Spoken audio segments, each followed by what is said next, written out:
अस्सलामुअलैकुम। आप देख रहे हैं विजन पॉइंट। मैं हूं सारा खान। नाज़रीन, पाकिस्तानी सियासत को अगर आप फॉलो कर रहे हैं तो यहाँ पर तहलका खेज खबरें जो है कभी भी ख़त्म नहीं होंगी। आप एक हिजान खेजी से निकलेंगे तो आप दूसरी हिजान खेजी की जानिब चली जाएंगे।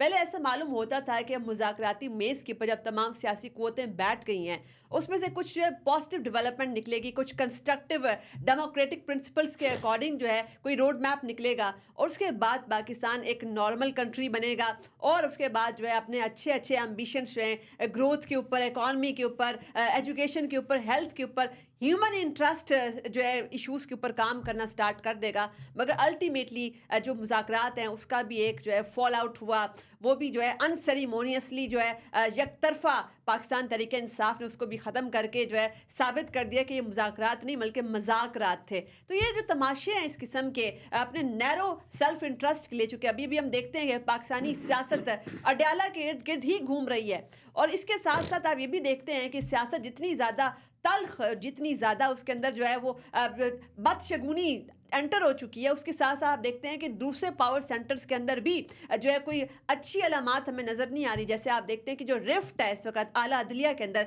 वो रिफ्ट जो है हर गुजरते दिन के साथ ज़्यादा संगीन से संगीन होता जा रहा है। और उसके साथ आप ये भी देखते हैं कि एक जानिब जो है वो डोनाल्ड ट्रंप जो है उनकी प्रेसिडेंसी जो है वो भी जैसे ही इक़्तिदार उनका शुरू होता है और उसके साथ पाकिस्तान में जो शादियाने बजाए जाते हैं तो वो भी एक उम्मीद जो है वो वाला भी चिराग बुझता हुआ नज़र आ रहा है। चूँकि आपने देखा कि कैसे एक डेलीगेशन बिजनेसमैन का एक पाकिस्तान आया हुआ था और उन्होंने पाकिस्तान के अंदर बिलियंस ऑफ डॉलर्स की इन्वेस्टमेंट का इंडिया भी दे दिया है। साथ साथ जो रेमिटेंसेज है उनका सिलसिला भी नहीं रुक रहा। ओवरसीज़ पाकिस्तानीज जो है पता नहीं वो खान साहब की बात क्यों नहीं सुन रहे। इन तमाम चीज़ों का अहाता करने के लिए हमारे साथ मौजूद है सीनियर मुस्लिम लीग नून के रहनुमा जमशेद खान साहब। आपके वक्त का बहुत बहुत शुक्रिया। थैंक यू सारा खान। जमशेद साहब, क्या वजह है ये ओवरसीज़ पाकिस्तानीज को क्या हो गया, ये खान साहब की बात क्यों नहीं सुन रहे?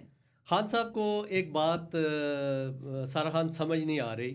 इसमें से आप ये देखें कि जो बैरूनी ममालिक पाकिस्तानी हैं इनमें से ज़्यादा तादाद जो है मिडल ईस्ट में है। आप जैसे कह लें दुबई, कतर और सऊदीया।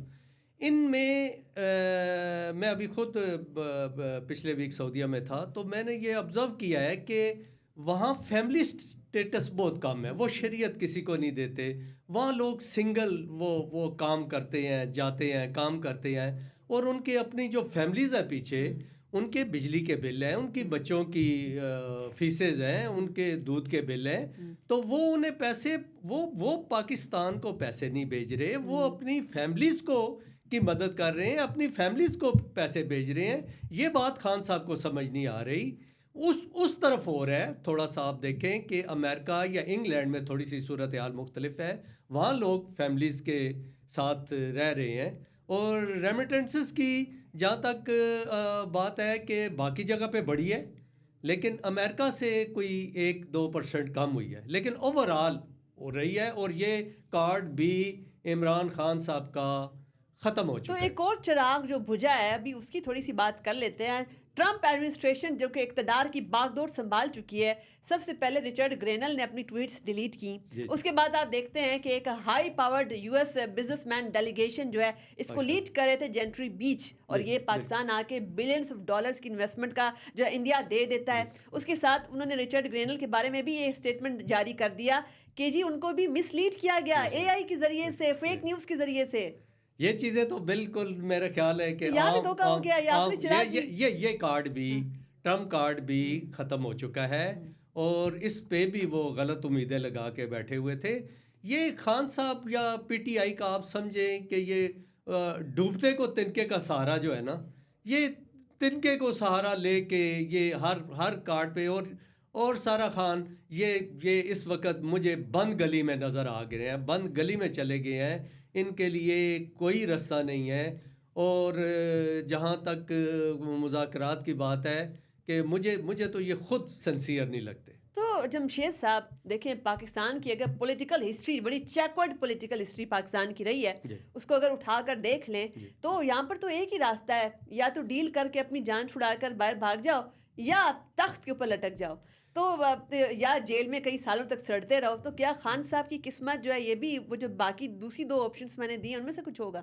जो रास्ता मुझे नज़र आ रहा है ना, या खान साहब के लिए वो रास्ता निकलेगा, वो मुज़ाकरात ही है। आप एक चीज़ ज़हन में रखें कि जो पॉलिटिशियन होता है ना, ब्यूरोक्रेट है, फौजी अफसरान हैं, जजेस हैं, लेकिन बंद गली में से जो रास्ता निकालता है ना, वो सलाहियत सिर्फ पॉलिटिशियन में है कि बिल्कुल अंधेरे में वो रोशनी तलाश कर लेगा, बंद गली से दरवाज़ा निकाल लेगा।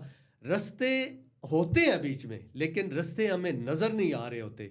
जिस वक्त आप टेबल पे बैठ जाते हैं, आपको रास्ते नज़र आना शुरू हो जमशेद जाते हैं। साहब देखिए आपने खुद बोल दिया कि जो पॉलिटिशियन होता है वो रास्ता बंद नहीं करता, वो कोई ना कोई रास्ता निकाल लेता है, क्योंकि जो पॉलिटिशियन है वो ग्रे एरियाज में खेल रहा होता है, ब्लैक एंड वाइट में वो नहीं चल रहा होता। लेकिन एक ऐसी सियासी जमात जिसने हर चीज़ को ब्लैक एंड वाइट बॉक्सेस में शुरू से रखा, ये चोर, ये डाकू, ये लुटेरा है, इसके साथ बात नहीं हो सकती, ये गद्दार है, इसके साथ बात नहीं हो सकती। तो एक ब्लैक एंड वाइट में खेलने वाली जो जमात है, क्या वो सियासी जमात, क्या उनको सियासतदान कहा जाएगा? मैं तो नहीं कह सकता, कोई कोई उनमें से।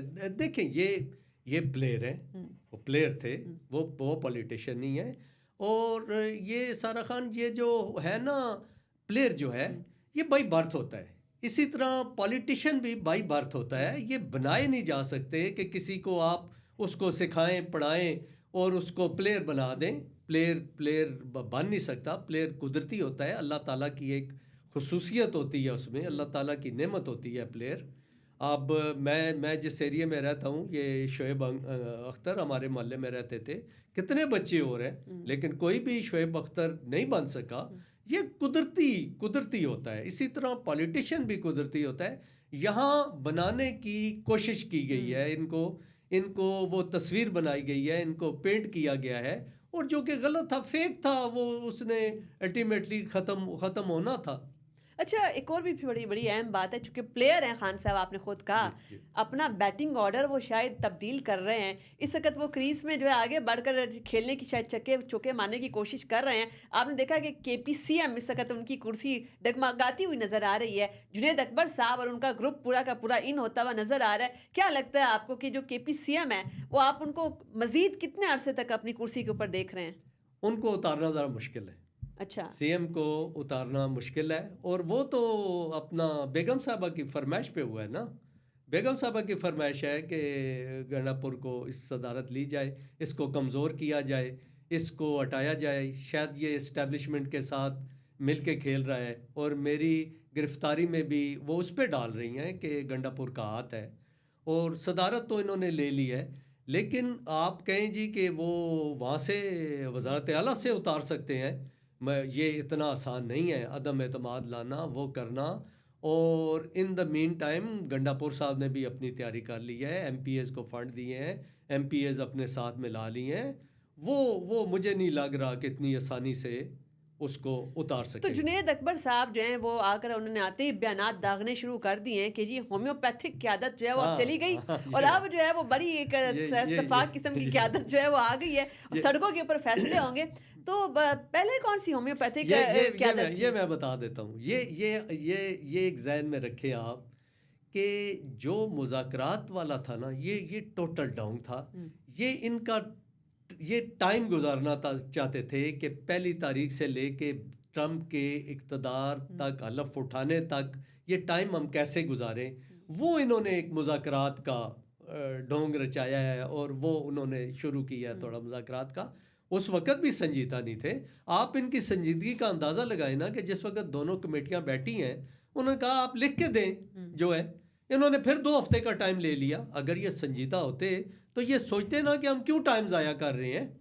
ये बिल्कुल, ये इनका मैं आपको बता देता हूँ कि इनका मेरे आइडिया में इनका क्या प्रोग्राम था।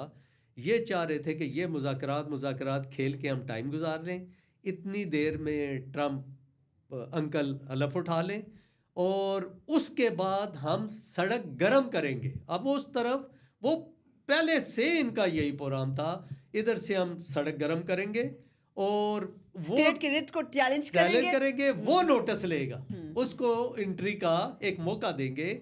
लेकिन अब हुआ क्या है? हुआ ये है कि आप पंजाब में आप देख लें कि पंजाब की ये सदारत किसी को देना चाह रहे हैं, कोई मर्द सदारत लेने को तैयार नहीं है इनकी। फिर इन्होंने इमरान खान साहब ने कहा अच्छा कोई भी नहीं मान रहा, आप आलिया हमजा को दे दें।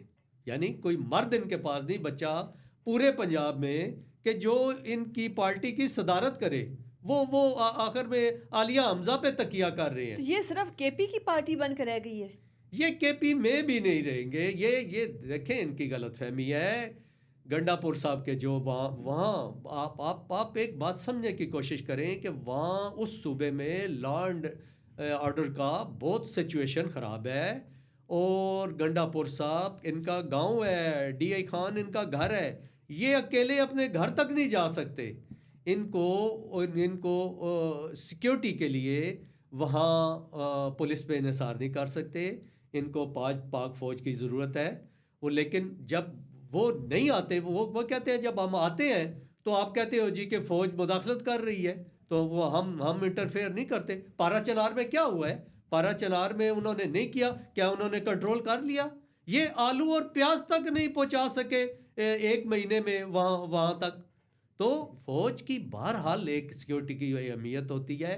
ये इन्हें समझ आ गई है कि फ़ौज के बगैर हम कुछ नहीं है, इदारों को हमने साथ लेके चलना है। अब वो देखें 1 महीने तक किसी ने वहाँ मुदाखलत की है? उन्होंने कहा ठीक है हमें नहीं बुलाते, हम नहीं आते, जाएं आलू प्याज पहुँचाएँ आप। ये नहीं पहुँचा सके। थाने वहाँ अमलन ख़त्म हुए हैं। तो इसमें जमशेद साहब फिर इसमें फिर ये भी तो हुआ ना कि खान साहब ने जो उनके तक करप्शन की दास्तानें पहुंच रही हैं, बैड गवर्नेंस के वाले से तमाम स्टोरीज पहुंच रही हैं, तो खान साहब ने नोटिस लेते हुए गंडापुर साहब को एक अल्टीमेटम भी तो फिर दिया हुआ है। क्या आपको लगता नहीं, है? अल्टीमेटम उस पे नहीं दिया। अच्छा, करप्शन पे अल्टीमेटम नहीं देते। वो कहते हैं कि मैं गलत कहूँ तो ये पार्टी के गलत है, मैं सही कहूँ तो ये कहें सही है।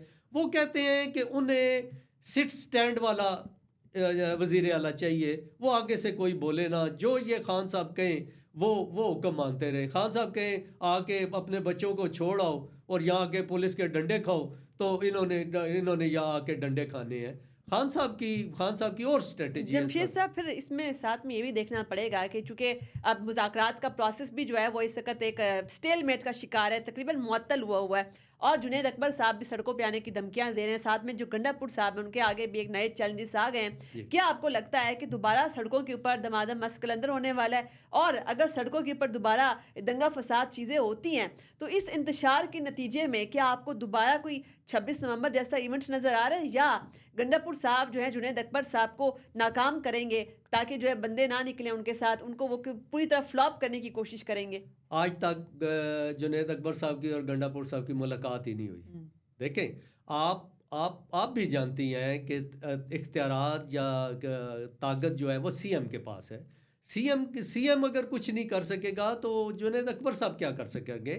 ये नहीं निकल सकेंगे। ये आप अटक का पुल भी क्रॉस नहीं कर सकते। ये वो पुरानी बातें भूल जाएं।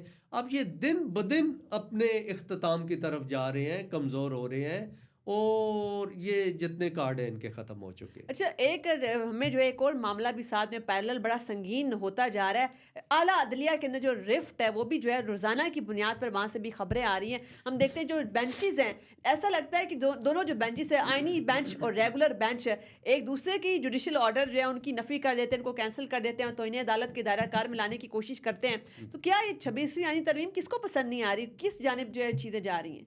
उसमें तो 26 आइनी तरमीम के तो पीटीआई गई है ना। पीटीआई के अलावा तो किसी ने चैलेंज नहीं किया। और देखे ना मौलाना फजल रहमान साहब ने क्या कहा है। उन्होंने कहा कि पीटीआई तो वहाँ पार्लियामेंट में इनका हिस्सा बनी है, उसमें तरमीम का हिस्सा, जो कि इन्होंने वोट मुखालफत में दिया है, लेकिन ये उसका पार्लियामेंट में हिस्सा तो बने हैं ना। अदलिया की जहाँ तक बात है वो इंतहाई ख़तरनाक है, और वो ही हमें पाकिस्तान को तबाही की तरफ लेके जा रही है। और ये जो कुछ ये जजेस यहाँ कर रहे हैं, ये किसी और मज़हब माशरे में ये इस तरह नहीं हो सकता कि ये अपनी यूनियन बनाएं या अपनी पार्टी का इज़हार करें। जज न्यूट्रल होता है।